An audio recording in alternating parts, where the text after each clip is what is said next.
We hail from Austin, Texas, the live music capital of the world. We are not scientists or scholars, but two musicians with a passion for tracking down the paranormal. My name is Mark Morrow. I'm here to find answers to what I cannot explain. My name is Billy Driver, and I've experienced hauntings my entire life. Welcome to Strangetown.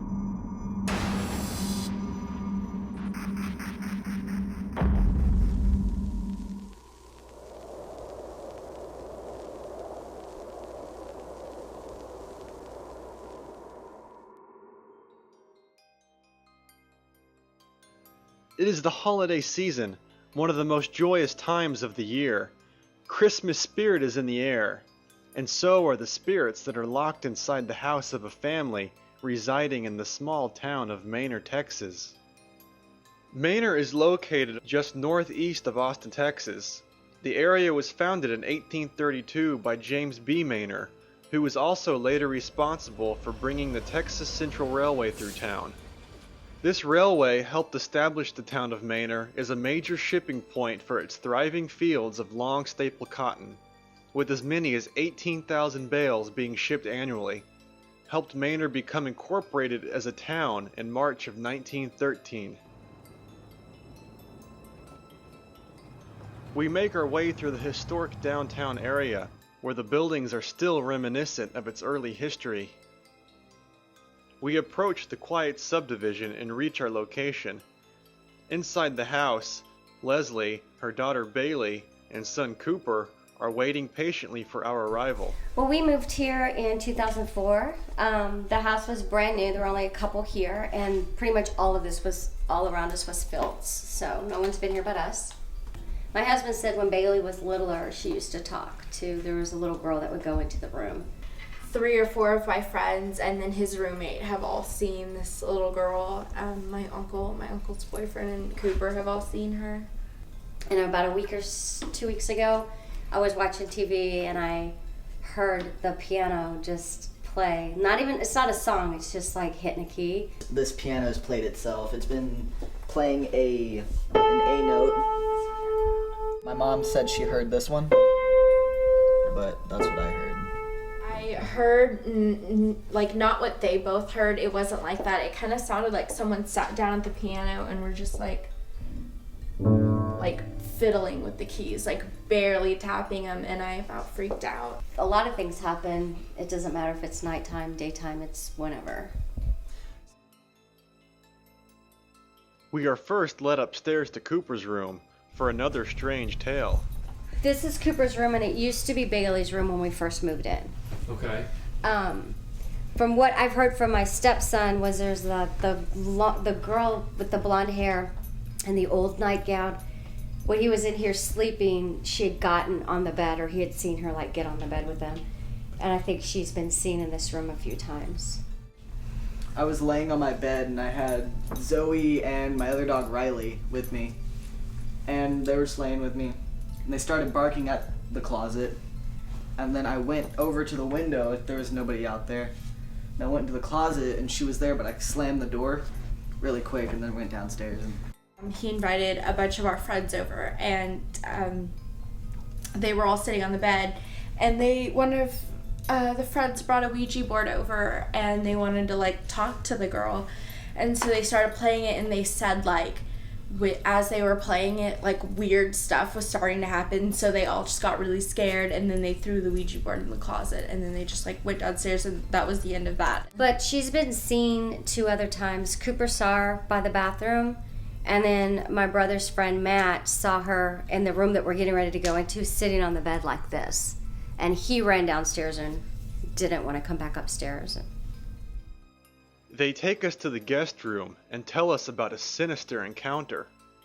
I moved out of this room. The first time I had ever addressed to my mom that I felt like there was something else here with us, she was sleeping and my brother was sleeping, and I came home late from a friend's house, and I was in my room, and my dog Riley always slept with me, and she wouldn't come in my room. She ran with me all the way upstairs, and she stopped at the doorway. So I'm getting ready for bed, and I start to lay down, and I couldn't get comfortable, it felt like there was something hovering over me and I couldn't move, and it was getting like heavy to breathe, and I was just like really uncomfortable. So me and Riley, we just left. We went to my mom's room and I went to go lay down, and I still felt that way all night. I kept on getting up and just like running to the bathroom because it felt like somebody was laying on top of me. Didn't feel like a good thing. It felt really evil. Like how I explained it to my mom, like I don't really believe in that stuff, but it felt like I was about to get possessed. I went downstairs, and as soon as I hit downstairs, the feeling went away completely and I was perfectly fine. And then when I went back upstairs, I didn't feel it anymore. The hallway bathroom gets even more bizarre. When I was coming out of my room after getting a charger, I usually look around the area, and I looked this way and I saw her. She was like probably about this tall, had like an off-white 90s dress and 1900s, sorry, dress, and she was like kind of slumped over looking at me like this. And I was just like this. I looked at her and I almost fell and like busted my head across because I fell down the stairs. I got really scared. Was she transparent or? Yeah, kind of transparent, a little bit like I knew I could see her clearly, but not like as I could see my sister right now. How old is she? Probably like 13, I would say. One day I was in the shower and my leg started burning really, really bad, and I didn't know why this was happening. And so when I got out of the shower, I looked down at my leg, and like right about here, I had just claw lines. Like it was multiple. It was about 12 from here to here, just around my leg. And they were scratches, and I went downstairs and I showed my mom and my uncle, and they were really weirded out by it.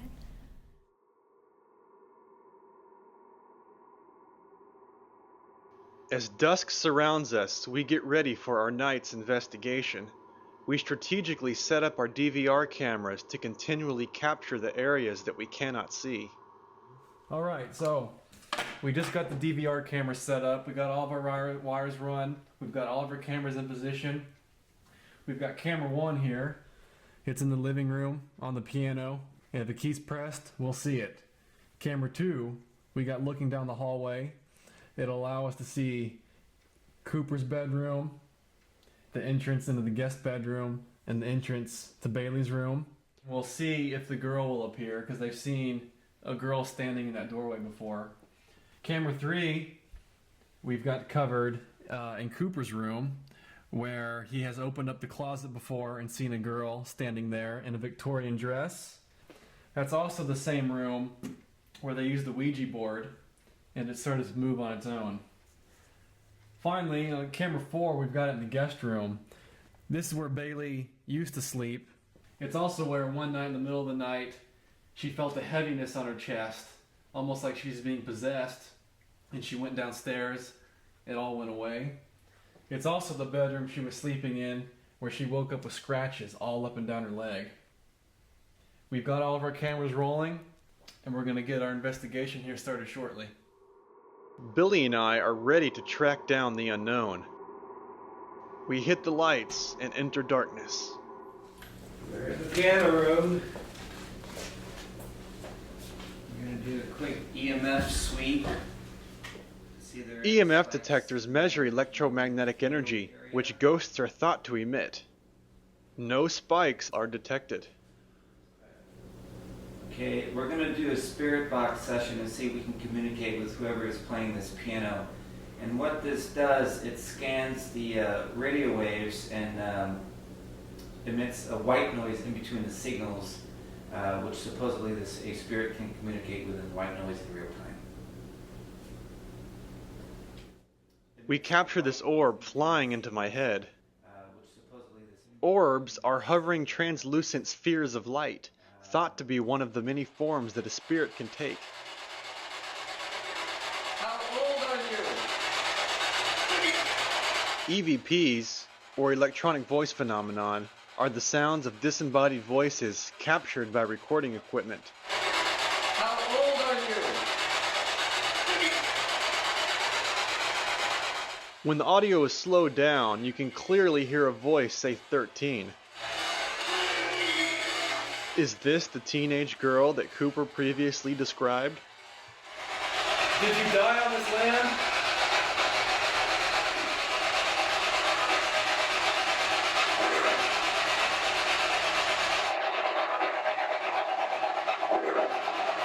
We are shocked at this grisly EVP we just heard.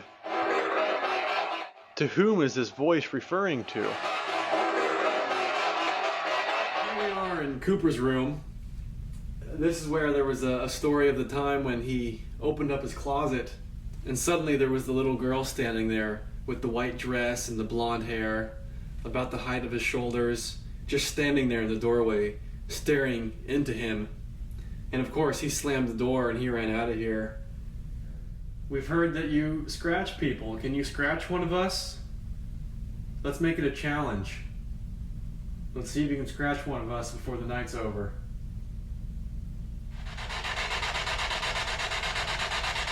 Do you like Cooper?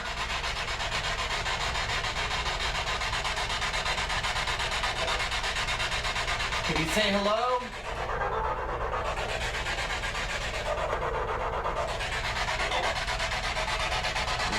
Yeah. Do you like Cooper? What our audio recorders captured is both a female and a male voice. Can you say hello?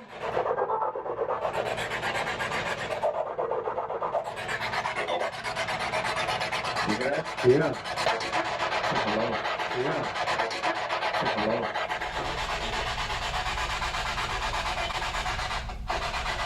At that moment, the spirit box experiences an audio glitch, and you can clearly see an orb flying from the device and exiting to the right.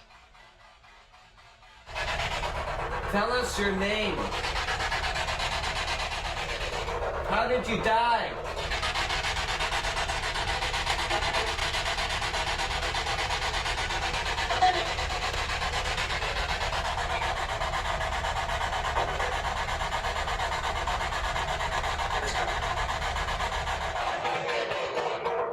How did you die?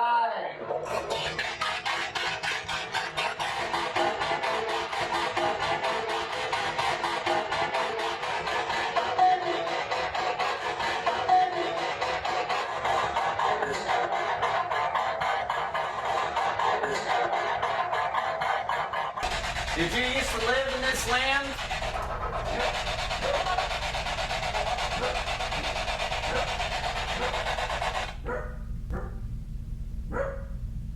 It's the dog. Should we go look?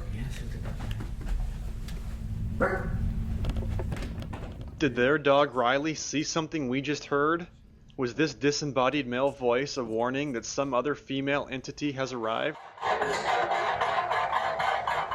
What is it? What are you looking at? It's spooked. Mm-hmm. Something spooked it. I'm gonna set up my REM pod, and what it does, it emits an electric magnetic field around this antenna, and if there's a disturbance in the antenna, kind of like me touching it, it'll alarm us that something has interfered with the electrical current.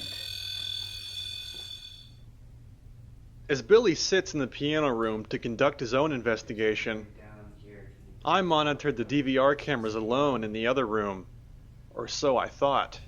Oh, whoa, whoa. What? Something.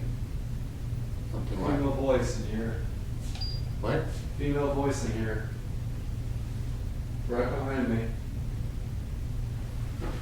Mark just heard a female voice. Oh man, that gave me goosebumps. What did it say? I was sitting right here. I was watching the DVRs. And right behind me, right over my left shoulder, I heard a female sound like, "Hey." But of course, a female voice. I turned around, I just got goosebumps all over me. After that brief encounter, we continue with the investigation by heading upstairs to the guest room. Yeah, this is the room where the female apparition has been seen several times sitting on this bed. This is where it seemed most powerful. Many people have walked by this doorway here, glanced inside, and seen a girl sitting right here on the edge of the bed with her fists up to her chin, sulking. So I'm gonna sit here on the edge of the bed where she's been seen sitting, and I'm gonna see if I can feel anything, feel any kind of presence. Because Bailey had mentioned that she felt a heaviness drifting over her body, almost like she's being possessed. We're not hoping for that, but I'm gonna have a seat here, see what happens.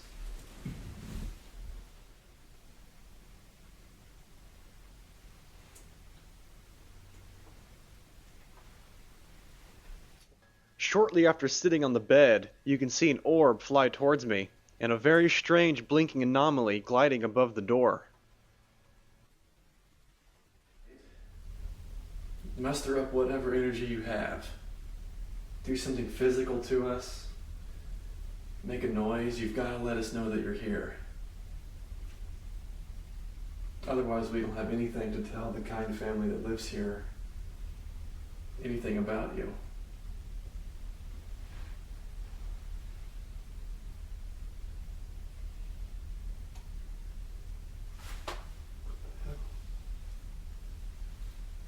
Oh my God. What? Look at that. Is that a scratch? I don't know. It is. I just felt like the... Holy... It is Mark. That's a scratch. This camera ain't picking anything up. Here, come here. No? No, yeah. I just like felt this burning. Is that if that was you who touched Mark? Should we get a picture of that?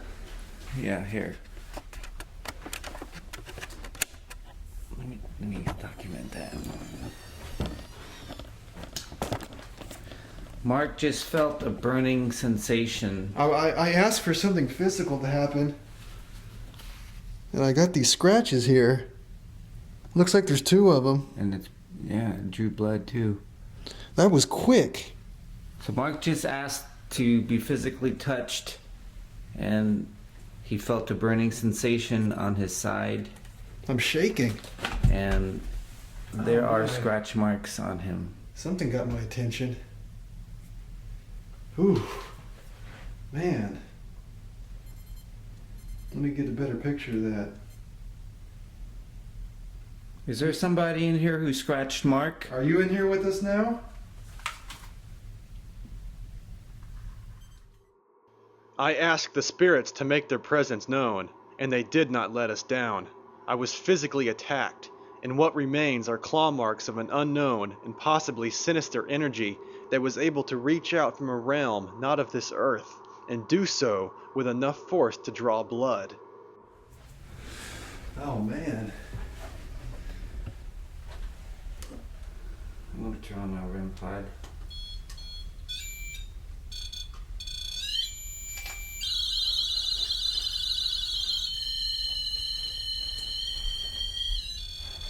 Oh, look at that. From the moment that Billy turns on the REM pod, it immediately begins to alarm. Turn that off. Can you quit touching it? Are you standing next to me? Can that camera see it? Oh, I guess you've got it. Are you the one that scratched me? Are you the one that scratched me? Please let go of the pod. Was whatever scratched me still in the room, looming over us? Should I back away? What does that mean? You're gonna have to turn it off before we continue. I'm gonna back away. Yeah. It's not functional. Are you just present right there in front of us? Billy approaches the REM pod to restart it, Here, hold this. Let me turn this off. but before he gets the opportunity, the pod suddenly goes silent. Oh, now it's off. What'd you do? Nothing. Is there somebody in this room? Did you just scratch Mark?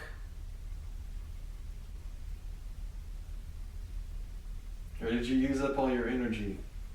I'm gonna come back over here where I was. During the course of the REM pod's phenomenon, we see a series of orbs fly across the room. One towards Billy, one appearing by the doorway, and the same blinking anomaly coming from the door towards Billy. Is this the entity setting off the pod and responsible for the attack?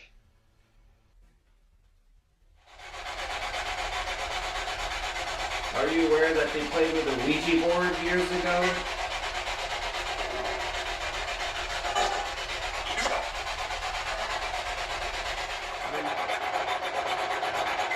Are you aware that they played with a Ouija board years ago?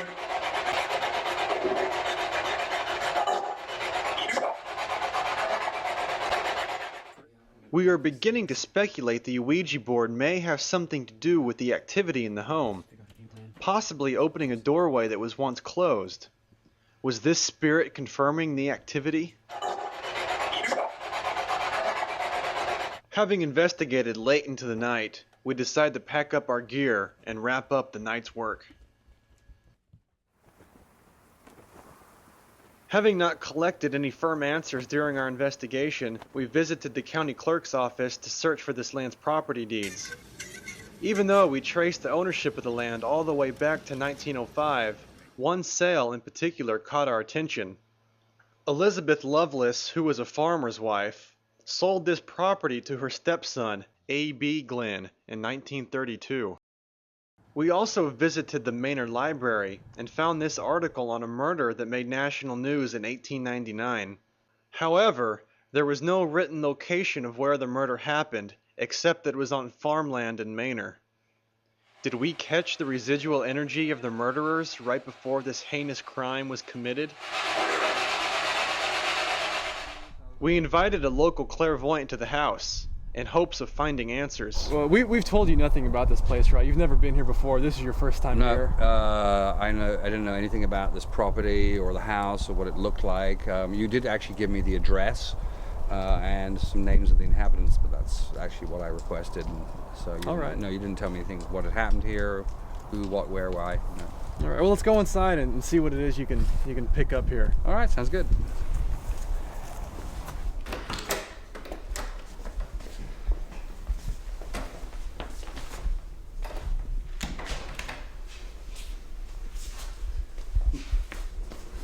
That room up there, I want to go look up in. Whatever that room is up there. Ed points directly at the guest room that's right above us. Oh.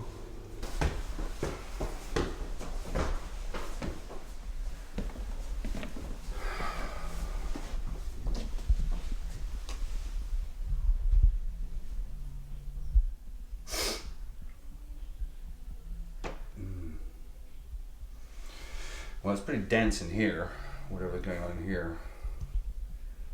Can you see an age? Yeah, it's like 13. But she's short, like 4'6", 7". She's like a short person. So she's shorter than perhaps her age would give. About this tall. This tall here. Saw her, she was like probably about this tall. 13, I would say. So I asked, like, did you die when you were 13? She was like, yes. That thing, and there's a picture of a wagon being on a cart being taken somewhere, and she's like really sick. Kind of died in this area, yeah, looks like. Somewhere in Manor, probably. No, actually, on this piece of land, that's what I'm talking about. Oh.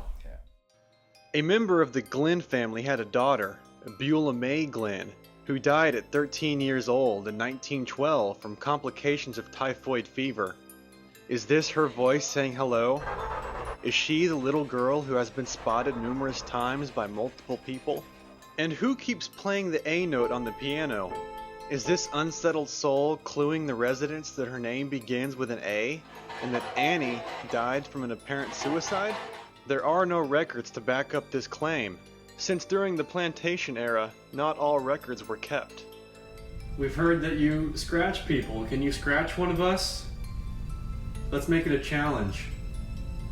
Let's see if you can scratch one of us before the night's over. Did we invite a more demonic entity to inflict harm on ourselves? Was this male voice giving us a warning of what lies ahead?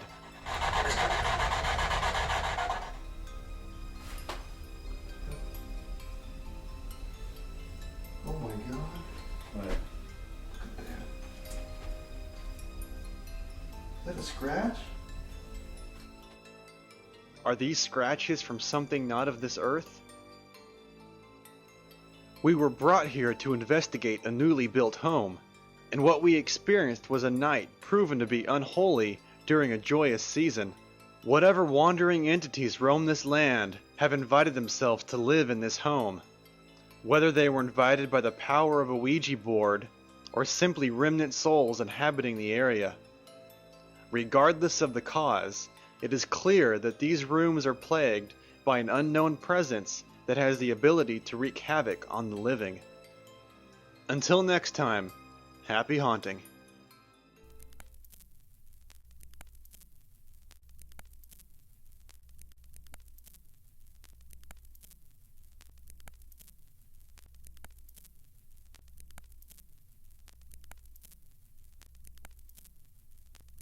If you are located in Austin or the surrounding areas and would like to have Strangetown investigate your location, please feel free to contact us through our website at strange-town.com.